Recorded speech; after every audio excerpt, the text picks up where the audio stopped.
Hey guys, Brandon here from Exotic Cars 19, and like I've said before, this is an unusual video because I'm not usually in front of the camera, usually behind capturing some content of some cars. But I like to get in front of the camera and just kind of, tell you, in person or whatever, kind of some of the stuff that's going on.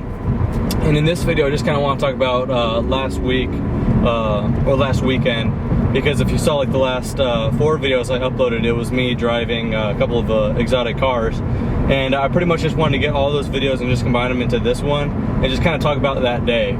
So a couple weeks ago I made a video kind of in front of the camera telling you guys some of the plans for November, how it sounded pretty exciting. And it's been a great month so far. Just to update you guys on that, I went to the premiere of Apex, the documentary of the story of the hypercar. I met Christian von Koenigsegg again. He signed my 1/18 scale Koenigsegg 1:1. That was really cool. I saw some hypercars, as you guys probably saw that video of Pagani Huayra, Koenigsegg Agera HH. I got to sit in that car, Porsche 19 and McLaren P1. So it was really cool seeing those hypercars all together. And then I went to a Ferrari festival, and then there was some other cool stuff. Just so much stuff has happened this month alone. So a great way to round up this year. But anyway, like the title says, I just kind of want to talk about the last couple of videos, the last few videos I've uploaded, and how I've been able to drive these cars. And well, as you probably remember from, or if you watched the video, you might remember how I talked about for my 18th birthday. My parents flew me out to Los Angeles just to do whatever in Los Angeles, and then Las Vegas to go to a track off, it's called the Playground. It's off of Las Vegas Motor Speedway, and there's a company there called Exotics Racing, and you could rent cars there and kind of track around their private racetrack called the Playground. So very cool. And so my parents were so kind to give me that experience. And so I thought I was going to be doing 4 cars like I told you guys on the last video, but there was actually a deal going on to where if you got the 4 cars, you get a 5th one for, I forgot how big of a discount, but it was a huge discount. So I selected an Audi R8 on top of all that. So with that, I'm gonna go ahead and just kind of show you guys my fastest laps in each car. And obviously I am no Lewis Hamilton or Niki Lauda or any great all-time track star, at least not yet. So these, I'm very novice. Before this, my experience was Forza 6 and some remote control stuff and watching other YouTube videos. But I mean, really real world track experience, none before this. So yeah, I got to drive the Audi R8 V10 Plus. Right after that, the Ferrari 430 Scuderia, as you guys probably know, my dream Ferrari, the one I plan to get hopefully soon, the one I'm working for. Lamborghini LP570-4 Superleggera Gallardo, Lamborghini Aventador, and then the Porsche 911 GT3 991. Really good car. So I'm going to go ahead and play you guys first my fastest lap in the Audi R8. This was the first car I took, so that means this was my first ever track experience and my first time ever really driving a supercar. Before that, it's like a C7 Corvette or a Lotus Evora. They're not really supercars, but you get the point. So Audi R8 V10, call it a supercar if you want, but it was my first time ever tracking a car. So here's my fastest lap with that. 30, 11:45, final call, guys.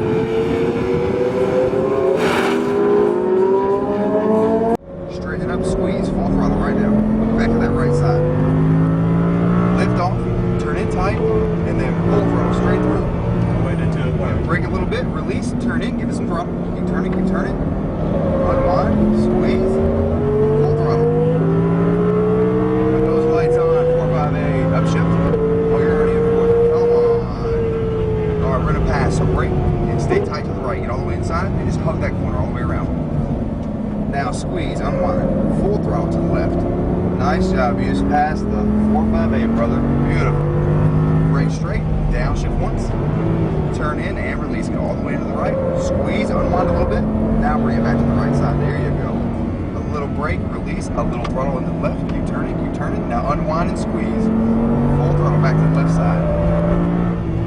And now brake firm, and that was number 5. We're gonna pull it. How you feeling, man? Good. Right after, Right through here, yep. it's a learning curve, that's for sure. It's a little bit different, isn't it? Yeah, it is. Okay, so as you saw, probably not the perfect lap, most perfect lap in the world. You guys were probably looking at that going, I could have done so much better, and yeah, you probably could have. But what surprised me so much about tracking in the real world is the limits of the cars seem to be closer than they really are. So I thought, no way I could really brake that late, but yes you can. No way I could steer that much, but yes you can. So I just wasn't, you know, taking advantage of the car's potential, something that I kind of started to do in the later cars. So as you can see, not the perfect lap, far from a perfect lap. But with that said, I mean, I can't really talk about too much about what I felt about the car, because all I was thinking about was, oh my god, I'm on a track and I'm in an Audi R8 V10 Plus. But I remember feeling that the shifts were actually a lot quicker than I thought they would be, probably because of the dual clutch. I remember that the steering was pretty darn responsive as well, but one thing that surprised me is right when you let off the throttle, being four-wheel drive, it wants to start understeering and even oversteering depending on your steering position. So that was one thing. And then the next car, the Ferrari 430 Scuderia, everything I thought it would be, and then some. It, as loud as I thought it would be, it's actually a lot louder. I mean, the car sounds incredible from the outside. It actually sounds so much better, obviously, from the inside. It grips unbelievably, even though it's rear-wheel drive. It never gave you a threat of oversteer. A couple times it kind of did, but nothing uncontrollable. So here's my fastest lap in the 430 Scuderia.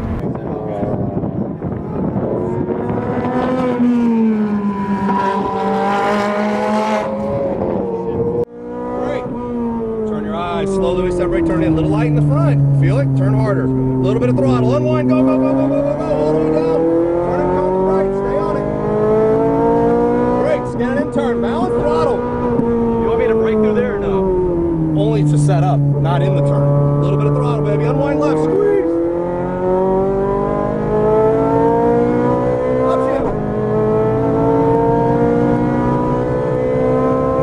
Brake. Downshift. Eyes up. Slowly release the brake. Turn. Turn it in, baby. Turn those eyeballs. Turn the steering. Watch it. Roll on that throttle. Upshift. Brake. Harder on the brake. Downshift. Eyes up. Start turning. Slowly release that brake. You got it. Roll with it. Go, go, go, go, go. Turn code right. Brake. Turn the eyes. Turn it in. Patience. A little bit of throttle, baby. Unwind right. Squeeze. Go, go, go, go, go, go. Brake straight. All finished. Stand to the outside. Gonna be pulling it in. Feel the tail kick out coming over the form? A little bit. Gotta ride it out. Once again, not the best lap in the world, but if you saw there was some improvement from the Audi R8. So that's the key to that, is just improving each time. So yeah, so second car I took out that day, 430 Scuderia. I like that car a lot better than the R8. Just for its raw, you know, power. I mean, the R8 is a fairly exotic supercar that you could daily drive, and I felt that while I was tracking it, but you could also bring it on track day. The Ferrari 430 Scuderia, yeah, you could drive it on the road because you could legally do so, but that is, I mean, it's hilarious that you could drive that thing on the road. I felt like I was in like some kind of GT3 class car without the roll cage. Of course, this is me with little experience with these cars, but still, that car was just so much fun. I actually did not give a crap about the lap time. That just made me feel like I was fast. The Audi R8 kind of showed my weaknesses, while the 430 Scuderia, even though it kind of showed my weaknesses as well, that was just fun. I felt like I was doing better in that one, and I might have, and I did. The lap time say so, but yeah, 430 Scuderia is definitely my favorite car of that day, with the GT3 being very, very close. So even though it was my dream car, they kind of say don't meet your heroes, you'll just be disappointed. Not in the case of the 430 Scuderia. I met it, I drove it, and I want it so much more, and I can't wait till I get it, because I will. You'll hold me to it, I'll get it. And then I'll be able to drive it on roads like this, and it'll be my car, so can't wait. So anyway, next car, I wanted to have the Scuderia and the Gallardo Superleggera right next to each other, so I can make a definitive opinion about both brands, because that's the funny thing, is just such like a Lamborghini or Ferrari pick when they're so different. But I always kind of been Ferrari in their drive, and I kind of liked Lamborghini and how crazy they are as far as going and building things that just look so radical. And while everyone is downsizing engines and making turbochargers, Lamborghini just straps a V12 naturally aspirated and say, yeah, it's good to go. So it goes both ways, but I thought before I driven either a Lamborghini or a Ferrari, I always thought I would enjoy the drive of a Ferrari more, and it's very true. Lamborghinis are radical. In fact, between those two, I thought I could daily drive the Lamborghini much easier than I could the Ferrari. All the leather there, everything kind of just seemed, dare I say, like a hefty Audi, you know, but not a bad thing at all, while the 430 Scuderia was just raw. So anyway, here's the fastest lap of the Gallardo Superleggera.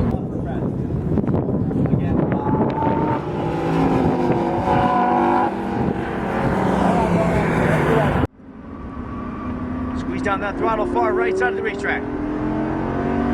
Then brake, ease it left, slight throttle. Don't let it slide, a little bit more. Now brake, aim for the green, there you go. Ease off the brakes, you're getting better at it. A little bit more throttle, let's go pick on this guy next. See if we can run him down.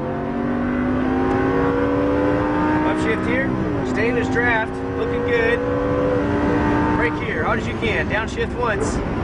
Ease off the brakes, back on the throttle slightly. Get down to that apex and you'll pass him. There you go, squeeze that throttle down. Looking good, keep going. Brake here, hard as you can. I'll help you pass him. Ease off the brakes, now you can turn it. A little bit of throttle, a little bit. Hold her off to the right.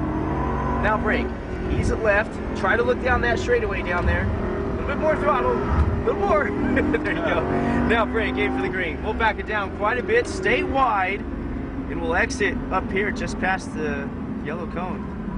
Once again, not a great, you know, lap, but what really surprised me, just like the R8, except more so, being four-wheel drive, as soon as you let off the throttle while you have steering input, the car gets really upset. And I should have known that, but I didn't. I thought, you know, if you're going through some trouble, you know, just let off the throttle is kind of like the rule of thumb. Definitely not with the Superleggera's case and other four-wheel drive cars. So it needs throttle to be balanced, which is weird to me. I wasn't used to that. I'm used to rear wheel drive cars. Not that I even tracked this car, but I was not expecting that. And when I started to feel the car get upset, I'm like, okay, let me just let go of the throttle. And then it started biting even more. Kind of a different thing. But towards the end, probably the lap I showed, I started to get it down a little bit better, and I kind of knew, okay, right when you start steering for a corner, put throttle down or put some gas down, which is a very you know, unintuitive, if that's the right word, feeling. It feels wrong to give it some gas before the turn starts, but you kind of had to do that, or at least kind of supply it just to kind of keep the car happy and stable. But other than that, it came out of corners really swinging. It came out of the, you know, starting in the straights, and it showed its power and it showed its four-wheel drive acceleration. It was great.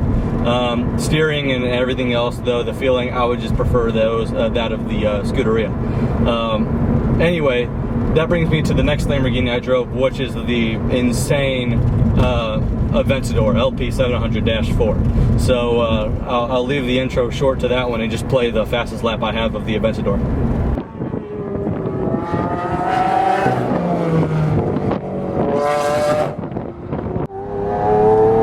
Right side, down to the orange cone.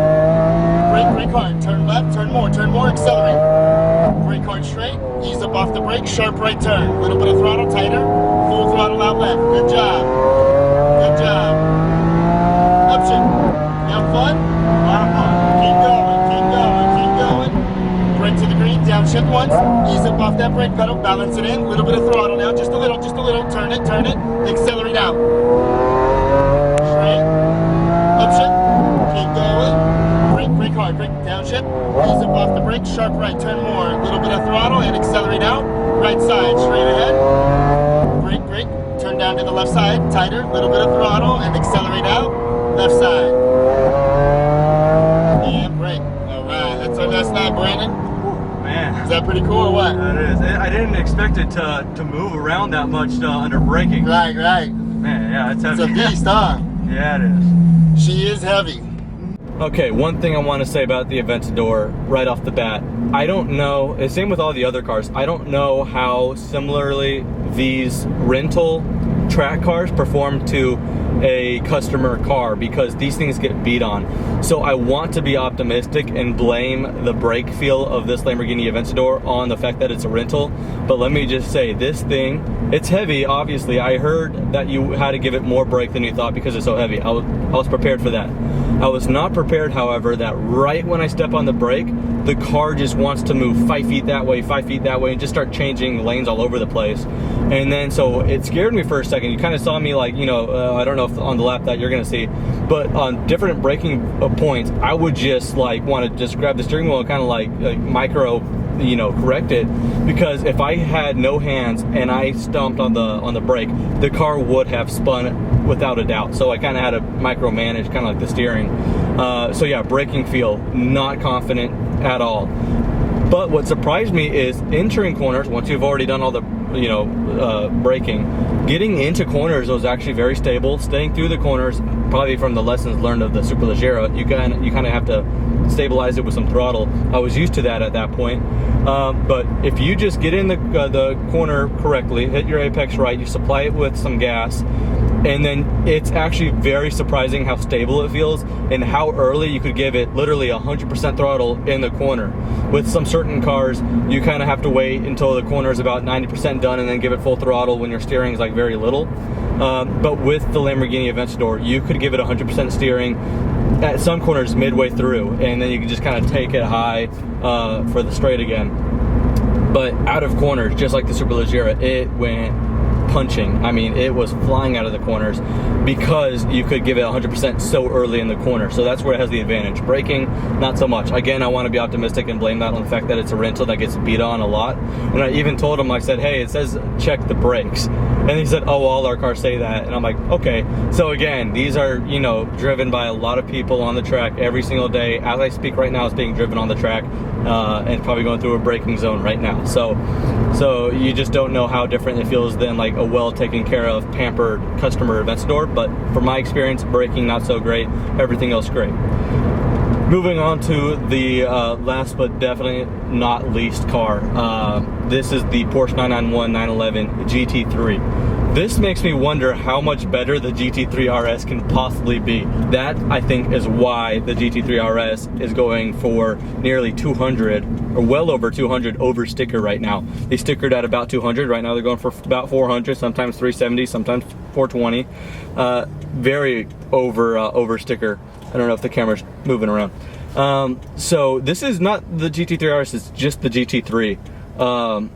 And people are probably looking at me like, what the hell is he filming himself? Anyway, so I drove the GT3, long overdue. I did not expect that car to be that good, but I should have, because of all the journalists and everything that they were saying. That's kind of why I selected the GT3. I was like, okay, Randy Popes and all these racers, everyone raves over the 911 GT3 and for all the generations of it. So I had to give it a shot, even though I'm very novice and I'm not going to know what to look for when driving it. Even with that, I noticed why it is raved over. It's a great car. You know, it's just hard to describe. I'll try to describe it shortly. For a novice driver like me, it's easy to learn on, yet it'll teach you lessons. Like the R8, it won't teach you lessons. It's just kind of like go out there, try to learn. The GT3 would teach you what you're doing wrong, but won't punish you too badly. But if you know what you're doing, that's when the GT3 really helps. With the four-wheel steering, if you know how to use four-wheel steering, not that I do, you could be on rails through a corner and give it, like I said with the Lamborghini Aventador, 100% throttle early in the corner, earlier than you should. That's because of four-wheel steering. Now, I don't know how to hit the apexes right because I was new to that track, new to the car, new to tracking in general, new to driving these cars in general. But even with that said, I knew when I screwed up, and I knew how to correct it next time around, and then the car taught me, and then the car rewarded me. So that's why I respect the GT3 so much from there. And it looks like an STI is pulling up beside me, and now he's really wondering why in the hell I'm filming myself. Anyway, GT3, incredible car. So I don't know if I already showed the footage. I don't know how I'm editing this, but if I haven't showed the footage, here it is of the fastest lap.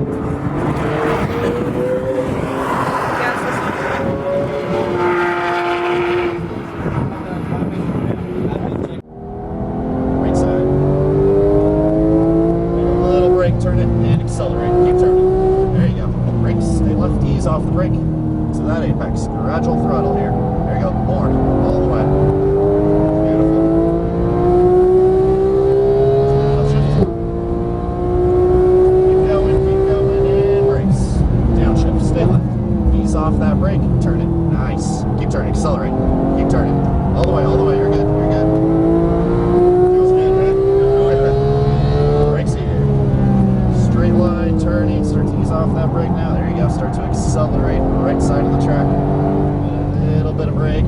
that apex go. Nice. Start to accelerate all the way into it. Keep turning. There you go.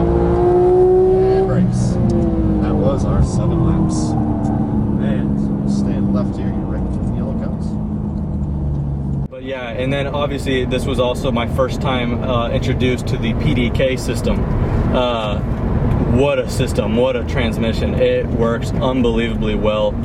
So smooth on the transmission. That's kind of why I like the 430 Scuderia and the GT3 the most, even though they're actually pretty much polar opposites. The GT3 is a car I wouldn't mind using as a grocery getter and then as a track toy.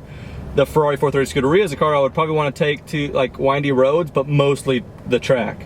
The gear shifts in the Scuderia were just violent. Same with the Lamborghinis, but I did not expect, and it's a transmission straight out of Formula 1 car. But I mean, it snapped into gear violently and I loved it.